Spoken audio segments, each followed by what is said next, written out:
नमस्कार।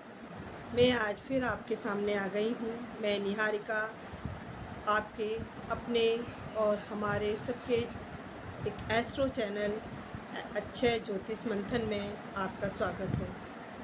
आज मैं आपको गुप्त नवरात्रि आषाढ़ महीने की गुप्त नवरात्रि के बारे में बताने आई हूँ। 15 जुलाई से आषाढ़ महीने की गुप्त नवरात्रियाँ शुरू हो रही हैं और यह गुप्त नवरात्रि का आपको पता ही है, बहुत महत्व होता है।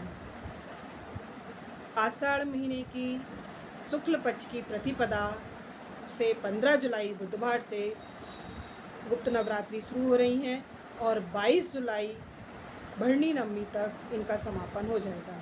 ठीक है।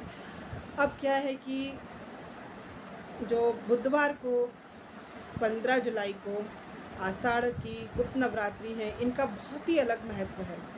एक तो यह है कि ये शुक्ल पक्ष की प्रतिपदा से शुरू हो रही हैं और दूसरी बात यह है कि इसमें ये 15 जुलाई को शुरू है और 16 जुलाई को कर्क संक्रांति भी पड़ रही है। कर्क संक्रांति क्या होता है? कर्क संक्रांति जब सूर्यदेव कर्क राशि में आ जाते हैं, तो इसीलिए ही आषाढ़ महीने की जो गुप्त नवरात्रि का होता है ना, तो ये इसका महत्व और इसीलिए ज़्यादा बढ़ जाता है, इसका आध्यात्मिक महत्व और बढ़ जाता है, क्योंकि इसमें कर्क संक्रांति बढ़ जाती है, कर्क राशि में सूर्यदेव आ जाते हैं।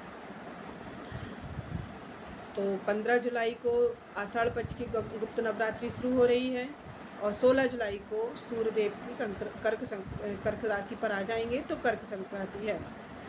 17 जुलाई को जगन्नाथ यात्रा है और जगन्नाथ यात्रा शुरू हो रही है 17 जुलाई को। 21 जुलाई को दुर्गाष्टमी है, पार्वती जयंती है। 22 जुलाई को भरणी नवमी है और दुर्गा गुप्त नवरात्रि का समापन भी है।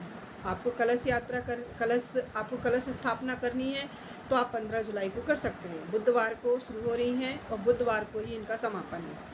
ठीक है। गुप्त नवरात्रि का क्यों महत्व है? गुप्त नवरात्रि वैसे तो आप लोगों को पता है कि साल में 4 नवरात्रियाँ आती हैं। 2 प्रकट नवरात्रि होती हैं जो चैत्र की और शारदीय 2 होती हैं। चैत्र के महीने में शारदीय होती हैं और दूसरी, और 2 होती हैं गुप्त नवरात्रि जो एक माघ के महीने में होती है और एक आषाढ़ के महीने में आती है। वैसे अपन लोग जो चैत्र की नवरात्रि करते हैं और शारदीय नवरात्रि की जाती है, उसमें सब बहुत अच्छे से पूजा की जाती है और उत्सव जैसा मनाते हैं, मंदिर जाते हैं और दुर्गे माँ की बहुत अच्छे से पूजा करते हैं, सजावट करते हैं, बहुत अच्छे से पूजा करते हैं। लेकिन गुप्त नवरात्रि में ऐसा नहीं होता है। इसके विपरीत गुप्त नवरात्रि में बहुत गुप्त तरीके से पूजा की जाती है। जितना ज़्यादा अपन लोग जितने गुप्त तरीके से पूजा करेंगे, मंत्र जाप करेंगे, उसका उतना ही ज़्यादा अपन लोगों को फ़ायदा होगा। ठीक है। इसीलिए ही गुप्त नवरात्रि का महत्व होता है। गुप्त नवरात्रि वैसे तो साधकों के लिए, तंत्र मंत्र करने वालों के लिए, वो घड़ियों के लिए ज़्यादा होती है, पर ऐसा नहीं है। आम गृहस्थ लोग भी, अपन लोग भी, हम भी गुप्त नवरात्रि में पूजा करते हैं।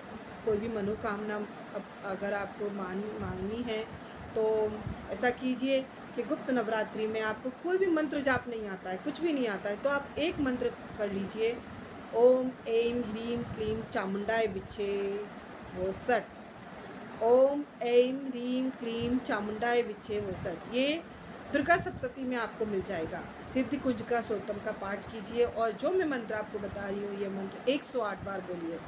सुबह और शाम को दुर्गा माँ की मूर्ति के सामने घी का दीपक जलवाइए, घी का दीपक जलाइए, धूप बत्ती कीजिए, फूल चढ़ाइए और इस मंत्र का जाप कीजिए सुबह और शाम 108 बार। 15 जुलाई से आप 22 जुलाई तक ये करके देखिए। आपकी जो मनोकामना होगी देवी मैया जरूर पूरी करेंगे। बहुत ममतामयी हैं, दयालु हैं, वो ज़रूर पूरा करती हैं। मन से करके देखिए। ठीक है। और उनके आगे आप बतासे का आपको वैसे तो भोग लगाया जाता है। आपको मिठाई, सफ़ेद मिठाई का भोग लगाना है, पीली मिठाई का भोग लगाना है तो लगाइए, लेकिन लौंग का, बतासे का ज़रूर भोग लगाइए। लौंग और बतासा नारियल का ज़रूर भोग लगाना चाहिए। लाल रंग का कोई फूल चढ़ाइए। देखिए माँ कितना प्रसन्न हो जाएंगी। ठीक है, तो आप गुप्त नवरात्रि का पूजा करके गुप्त नवरात्रि में देवी माँ की, दुर्गे माँ की पूजा कीजिए। जो चैत्र की और शारदीय जो जो 9 दुर्गे आती हैं, उसमें 9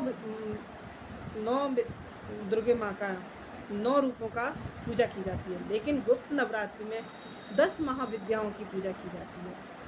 10 महाविद्याएं खुश हो जाती हैं। आप करके तो देखिए ये मंत्र, 9 दिन करके देखिए, 10 महाविद्याएं आपसे खुश हो जाएंगी। इसीलिए गुप्त नवरात्रि का ज़्यादा महत्व होता है। इसकी पूजा को किसी को बताना नहीं चाहिए। मंत्र जाप का किसी से ज़्यादा नहीं, किसी को बताना ही नहीं चाहिए। जो पूजा करो गुप्त रखो, बाहर किसी को मत बताओ कि मैं क्या पूजा कर रही हूँ। और जितनी ज़्यादा आप छिपा कर पूजा करेंगे, मनोकामना आपकी पूरी होगी। तो आप गुप्त नवरात्रि में जो आषाढ़ महीने की जो 15 जुलाई के शुक्ल पक्ष की प्रतिपदा से शुरू हो रही है, 22 जुलाई बुधवार को समापन है। तो आप गुप्त नवरात्रि में देवी माँ का, दुर्गे माँ का, जगदम्बा मैया का पूजा ध्यान कीजिए और उनकी पूजा कीजिए, गुप्त तरीके से पूजा कीजिए।